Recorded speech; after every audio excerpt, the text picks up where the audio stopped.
tap a guy from the mortgage business with zero intel experience to be the crucial director of national intelligence. And we're going to have much more on that in a moment.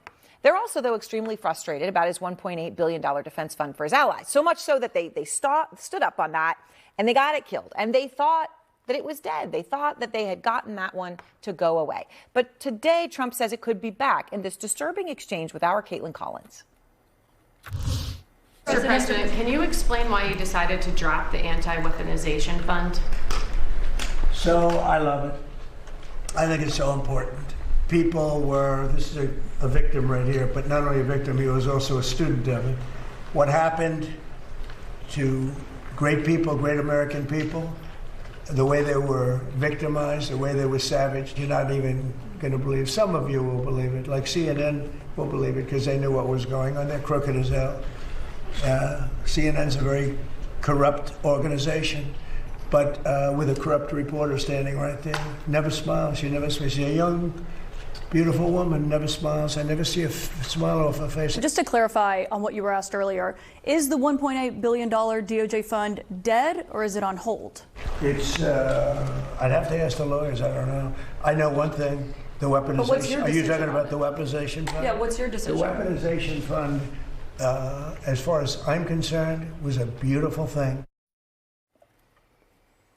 A beautiful thing.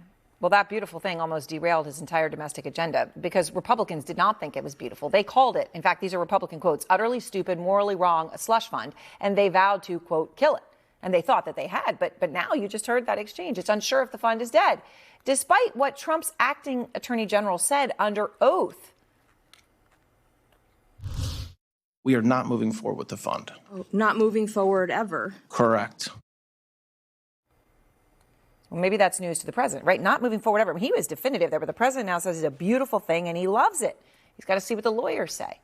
So in the midst of all of that, right, and that derogatory exchange, the combative nature of that press conference, I did want to point out something, which is that even with all of that happening, and even with the blow that Trump took from Congress today, from his own Republican Party on the Iran war, Trump did have something he really did want to talk about today, and it was this.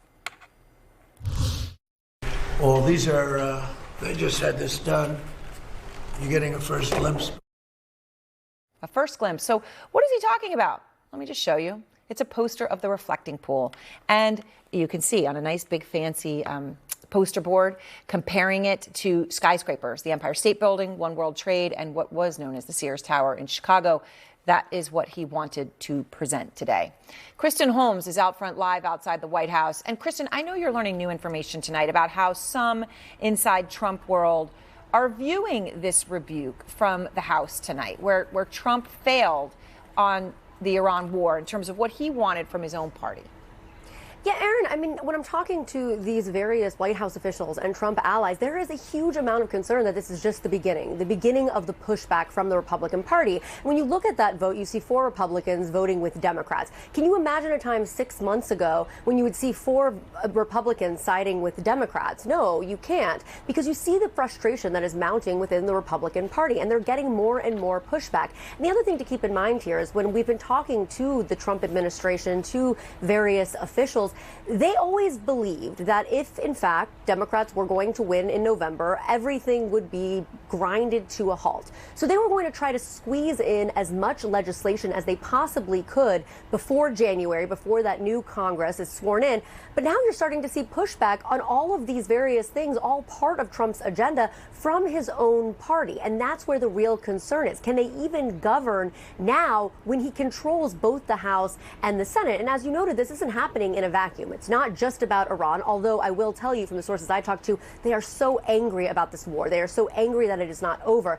Even people who supported him, voted for him, who still stand by him publicly, have told me they can't believe this is still happening. They feel like it was a self-inflicted wound. But as I said, it's not a vacuum. We also saw what happened with that $1.8 million fund, the weaponization fund. This idea that Republicans were livid about this, pushing back. Again, not something you would have seen 6 or 8 months ago. So